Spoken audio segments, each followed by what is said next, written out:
Hi! Masaganang buhay. Update lang po ako sa aking mga tanim na pak choy. Ano? Ito po ay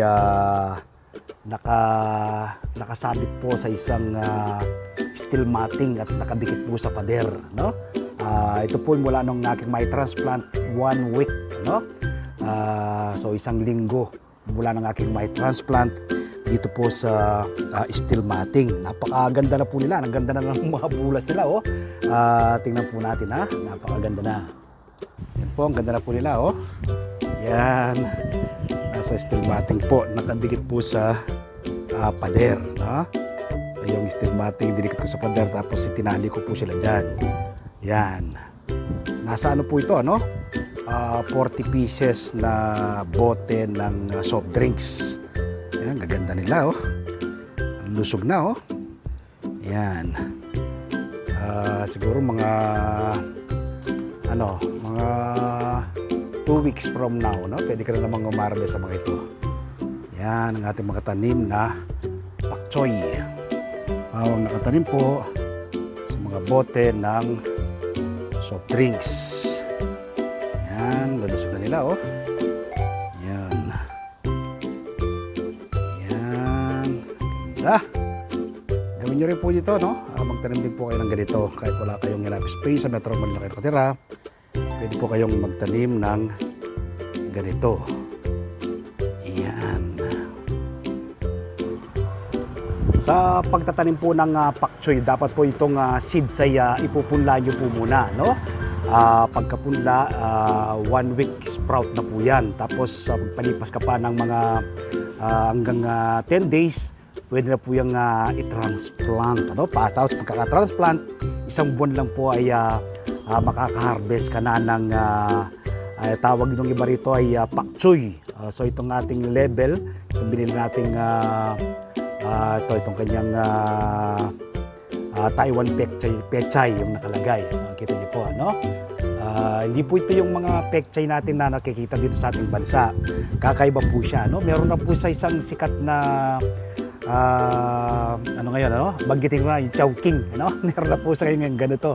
Dati po sa Chowking nabibili mo lang yung kanilang kangkong, no? Napakasarap din po. Kada order ay 50 pesos. Ganon din po ito, ano? Ilang piraso lang 50 pesos.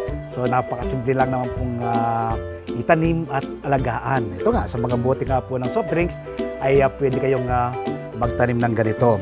Ang lupa naman po ay hindi naman maselan, ano? Ako po, yung ginamit ko rito ay 60% ay buwanggag na lupa. Tapos 20% naglagay ako ng vermicast. Ito, pangalawang beses ko nang dinagyan ng vermicast ito, no? Nung mga 4 days pa lamang sila pagkaka-transplant ko, naglagay na naman ako ng panibagong vermicast. So ngayon, nakita niyo po ang ganda ng bulas. Ang vermicast po kasi ay paunang fertilizer. Tapos kapag bumulas na silang maganda, dapat habang lumalaki siya, nagdadagdag po kayo ng vermicast. Nang sa ganon, yung unang bulas niya, kung maganda siya, tuloy-tuloy po yan hanggang sa tuluyang ma-harvest. Tapos another 20% po natin ginamit na lupa ay carbonized rice hull. So yun po ang combination ng ating lupa nating pinagtamnan ng pak choy o Taiwan pechay. Sa mga magtatanong po kung paano ko ito sinabit, ano, paano natin siya tinali. Ayan, kita nyo po dalawang isang bote po ng soft drinks.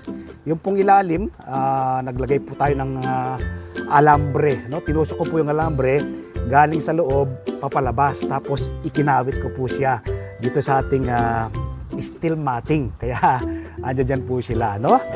Napakaganda pong tingnan. Ilang araw na lang po ay pwede ka nang umarbes ng Taiwan pechay o pachoy, ano?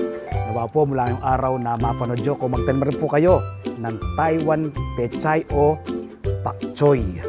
Sa mga nagnanais po na mapalalim pa ang kaalaman, kaugnay ng pagtatanim ng iba't ibang uri ng halaman sa pagitan po ng organikong pamamaraan, iniimbitan ko po kayo, no, na manood ng aking TV show na Masaganang Buhay. Every Sunday po yan, no? Alas 7 hanggang alas 8 ng umaga, napapanood po sa 1PH Signal TV Channel 1 ng TV5. Napapanood din po sa RPTV YouTube at Facebook, sa ating Facebook page, Facebook profile, TikTok. At siyempre po, yung hindi pa nakakabasa ng aking column, tuwing araw po ng Martes ay umaga po kayo ng kopya ng PSN. Isinusulat ko po rito ang iba't ibang do-it-yourself tips at iba pang sikreto sa pagsasaka. At yung hindi pa nakasubscribe sa ating YouTube channel, ang Magsasaka Reporter, mag-subscribe na po kayo, like and share, click the bell button nang sa ganon ay ma-inform po kayo kapag may mga bago kong video upload, video tutorial, upang ma-share ko po sa inyo ang pahiram na talento ng ating Panginoon. Palagi ko pong sinasabi, food security starts at home.